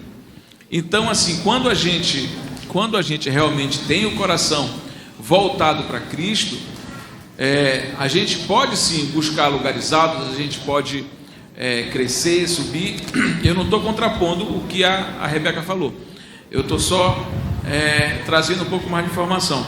E assim, eu tenho certeza que se a gente colocar Cristo no nosso coração, ter esse conhecimento e entendimento que a gente está recebendo hoje em relação à cosmovisão, a gente direciona a nossa vida para buscar coisas boas, para crescer, mas principalmente para que a gente seja cristão aonde quer que a gente esteja. E se a gente estiver em lugares altos, em lugares melhores de influência, a gente vai conseguir fazer aquilo que o Senhor quer que a gente faça, que é transformar o mundo segundo a cosmovisão cristã. Só rapidinho, a pergunta do Pedro Paulo tem a ver de uma certa forma com a do Berg? Tá, então pergunta, depois aí eu respondo as duas. Não é uma pergunta, é só uma colocação. Eu queria só fazer uma colocação para reforçar o que a Rebeca falou, porque pode ser que, particularmente os mais jovens aqui, eles não tenham atentado para a profundidade do que a Rebeca falou. Logicamente, os mais jovens, quando forem planejar a sua família, pensar em casamento, pensar em constituir uma família efetivamente, o que a Rebeca falou é bastante lógico, com base bíblica. Você não pode ter, quando você vai pensar em uma família e constituir família, que é um ato de extrema responsabilidade, particularmente para os jovens, você não pode pensar em questões econômicas ou financeiras. Não, eu vou planejar família porque eu tenho condições de ter um filho, eu não vou ter filho porque eu vou poupar, ou vou fazer aquilo outro, eu vou esperar passar num concurso que eu ganhe 15 mil reais, enfim, o que ela falou. Mas a gente não pode deixar de fazer uma colocação que, quando você pensa em constituir uma família, isso significa efetivamente responsabilidade. E o planejar a família é também um conceito de Deus. Quando você pensa na constituição de uma família, você tem que ter não só a questão da responsabilidade, a questão da sabedoria e a questão também, quando você for pensar na constituição de uma família, da manutenção dessa família. E Paulo, tem duas passagens aqui que eu gostaria de ler. Na carta de Timóteo, Paulo diz assim: pois se alguém não sabe governar a sua própria família, como poderá cuidar da igreja de Deus? E em Timóteo também, de 5-8, diz assim: se alguém não cuida de seus parentes, especialmente dos de sua própria família, negou a fé e é pior do que o de... Então, a questão do planejamento familiar, ela é sem dúvida alguma coisa que o cristão tem que ter em mente. Agora, o que a Rebeca falou, e que é uma grande verdade, você não pode planejar sua família com base em aspectos financeiros. É só para deixar essa ideia, porque pode dar uma ideia também que eu vou ter 10, 15 filhos e não vou planejar isso e eles vão ser criados de qualquer maneira. Não é dessa forma que foi colocado, assim eu entendo. Segura aí, tá? Primeiro, bora para a colocação do Berg. Depois a gente vai para a segunda, Pedro Paulo. Primeiro, tem um livro do Francis Schaeffer, né, que trabalha muito nessa linha de cosmovisão, que eu acho muito bom. Ele não tem em português ainda, o nome é No Little Places, né? Não existem lugares pequenos. O que ele vai falar nesse livro, que é uma série de sermões dele, na verdade, que onde nós estivermos, nós devemos ser luz e devemos influenciar. Só que esse lugar que a gente ocupa dentro do reino de Deus é o lugar onde Deus nos coloca. Então a pergunta é: onde Deus quer colocar a Rebeca? Onde Deus quer colocar você? Lembra da história que eu contei do sapateiro lá que chegou para Lutero e perguntou como servir a Deus? E Lutero disse: continue fazendo o seu trabalho de sapateiro com qualidade e cobre um preço justo. Ele não disse vire presidente da República ou... Então assim, os lugares que a gente ocupa no reino, a gente vê assim que não existem lugares pequenos, não existem lugares insignificantes. O lugar que a gente ocupa, a gente tem que ocupar o lugar onde Deus quer que a gente ocupe. Essa é a grande questão. Porque talvez Deus queira que o lugar que você ocupe seja sendo motorista, seja como professor, seja assim como um jurista, seja como um primeiro-ministro, seja como uma babá, não importa. Assim, a questão é que não existem lugares irrelevantes no reino de Deus, não existem profissões irrelevantes. Onde a gente está, nós temos que ser influência, seja dentro de casa, seja na vizinhança, seja na universidade, seja na empresa, seja... Nós precisamos, né? É claro, a gente pensa assim, né? Mas eu ocupar um lugar de destaque, né, como exemplo, eu tenho muita influência. Pensa na história de Esther, que foi esposa do rei. Né? Ela salvou o povo judeu. Por quê? Porque ela ocupou o lugar que Deus queria que ela ocupasse. Deus queria Esther naquela posição e ela ocupou aquela posição. Porque Deus queria ela lá, porque naquele momento da história, ela seria uma peça essencial para o que iria acontecer ao povo judeu. Ela não sabia, mas Deus sabia o que ia acontecer. Então, o lugar que a gente ocupa, ou que nós vamos ocupar, né, para os mais novos, Deus é que sabe. Então, nós precisamos buscar isso de Deus. E aí vem a questão do materialismo, de qual é o lugar que realmente Deus quer que eu ocupe? Você que é adolescente, vai fazer vestibular, por exemplo. O que Deus quer de mim? Deus quer que eu seja médico? Às vezes os adolescentes, muitos querem fazer medicina. Aí muitos desistem, porque é muito difícil passar em medicina, né? Mas por quê? Porque o seu chamado não era para ser médico? Ok, então é o quê? Para ser geógrafo? Então persiga isso. Mas se realmente é para ser médico, é igual a história de José, quando teve os sonhos, que Deus deu aqueles sonhos para ele. Quanto tempo levou para aquele sonho de José se concretizar? Foram anos que José esperou para ver aquilo acontecer. Então, o que a gente precisa ensinar aos nossos adolescentes, aos jovens, é que eles têm que ocupar o lugar que Deus quer que eles ocupem. Não é o lugar que eu quero ocupar. Porque às vezes eu faço um mega planejamento de vida, quero chegar naquela posição, porque ali eu vou ganhar muito, vou ser muito influente, vou ter isso, vou ter aquilo. Mas de repente não é isso que Deus quer para você. Aquilo Deus quer para outra pessoa.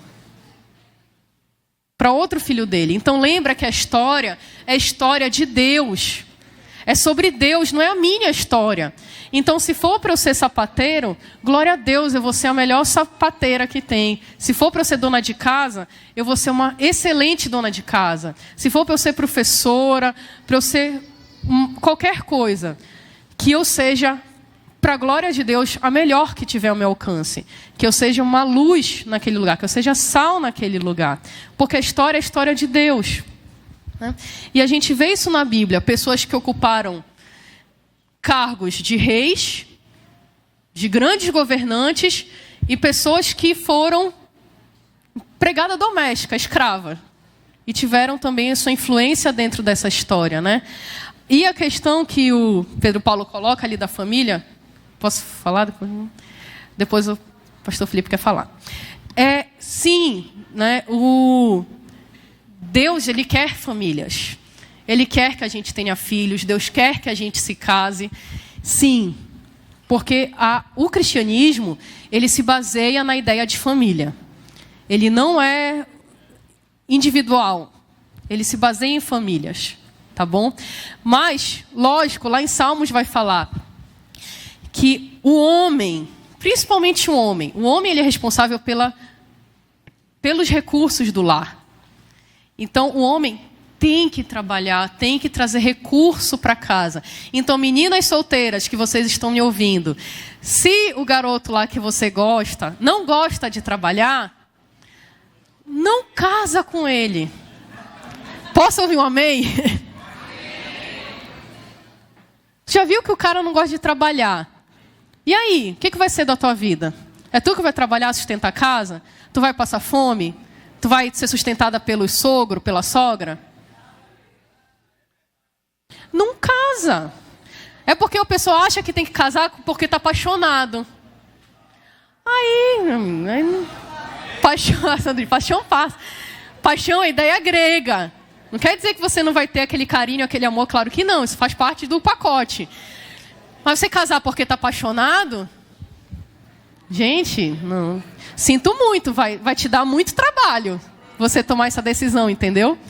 Então, quando a gente, antes de casar, a gente já observa se é um rapaz trabalhador, porque sim, ele tem que sustentar a casa. Tu está vendo que é um cara irresponsável, que não tem compromisso com nada. Que tipo de marido ele vai ser? Que tipo de pai ele vai ser? Ou você está casando porque ele é bonitinho? Passa. Né? Então, sim, o homem, a Bíblia, ela é a favor de filhos e ela é tanto a favor de planejamento familiar que a Bíblia deu um manual de planejamento familiar para a gente. A gente tem um manual de planejamento familiar. Então, Deus não disse, olha, sai tendo filho e seja o que Deus quiser e deixa o acaso cuidar, o destino da... Não. A gente tem um manual. Então, assim, tu quer ter filho? Legal, mas assim... Gente, dá trabalho ter filho. Dá muito trabalho ter filho, né? Então, assim, educar na lei do Senhor, a responsabilidade. O filho, ele precisa ter um ambiente fisicamente saudável, emocionalmente saudável, espiritualmente saudável. Então, não é de qualquer jeito. Não é saindo assim, né? É toda uma estrutura. E tá aqui a base do negócio, né? O planejamento familiar tá aqui, já foi programado por Deus, né? Então a gente precisa, não é porque vai ter muitos filhos e a Deus dará, né? Uma coisa assim. Não. E os pais têm essa responsabilidade. Os pais assumem a responsabilidade pela educação dos filhos, né? Pelo crescimento dos filhos. Amém? Vou passar já aqui. Dá mais uma pergunta? Tá. É só uma observação, na verdade, numa pergunta também. Não é? Essa questão de Deus estar no controle, né? Que a história é escrita por Deus, efetivamente é, e a gente percebe isso em vários momentos. Eu participei do lançamento de um livro enquanto eu fazia doutorado, e a pessoa que lançou o livro fez uma explanação muito interessante. E ele não era evangélico, não é cristão evangélico. E falando sobre, Rebeca, como só dentro do cristianismo a tecnologia podia se desenvolver. Só dentro da liberdade que o cristianismo proporciona é que a tecnologia podia evoluir. E aí eu fiquei me lembrando de Paulo, né? Quando Paulo queria para o Oriente, mas Deus diz, vira para Macedônia. Aquela mudança de direção de Paulo, do Oriente para Macedônia, nos trouxe a liberdade que a gente tem hoje. Não é? O cristianismo veio para o Ocidente porque Deus interviu e chamou o seu principal missionário, não é, para caminhar o cristianismo na nossa direção. Então, existiam muitas nações que já dominavam a tecnologia muito antes do Ocidente. Os chineses dominavam, né, tinham um nível de tecnologia. Os egípcios, não é? Os egípcios tinham muitas tecnologias muito mais difundidas, mas não havia liberdade. Nesses países não houve liberdade para que a tecnologia pudesse se desenvolver e propiciar o melhor aproveitamento dos recursos. Então, eu ficava ali na plateia refletindo, dizer, realmente Deus está no controle de tudo, não é? Aquela decisão de Paulo, em vez de ir para o Oriente e vir para o Ocidente, é que nos proporcionou a liberdade, é que nos proporcionou, lá séculos à frente, nascer uma potência como é os Estados Unidos, que no meio de uma Segunda Guerra Mundial impôs a volta de Israel para sua terra de origem. Então, não é, tem essas conexões todas aí que Deus, não é, sempre está no controle efetivamente. Amém. Com certeza. Tanto que a gente vê que o próprio capitalismo, a gente vê as grandes invenções da era moderna, né? A grande parte da tecnologia, da produção acadêmica, onde é que elas estão? Nos países protestantes. É exatamente isso. Os países protestantes puxam a inovação, a tecnologia, as economias mais fortes, toda a produção. A gente vê a quantidade de artigos, de publicações das revistas mais fortes do mundo estão aonde? Estão nos países de origem protestante, né? Então, o cristianismo, o protestantismo, ele deu essa liberdade para o homem, para crescer, para inovar, para criar, né? São princípios cristãos. Amém? Então, já vou me retirando aqui, passar o microfone para o pastor Felipe. Só lembrem, os alunos, pastor Rosivaldo, do Bereanos, que vocês têm a atividade da página 37 em diante para fazer, ok? Entregar na semana que vem. Paz do Senhor.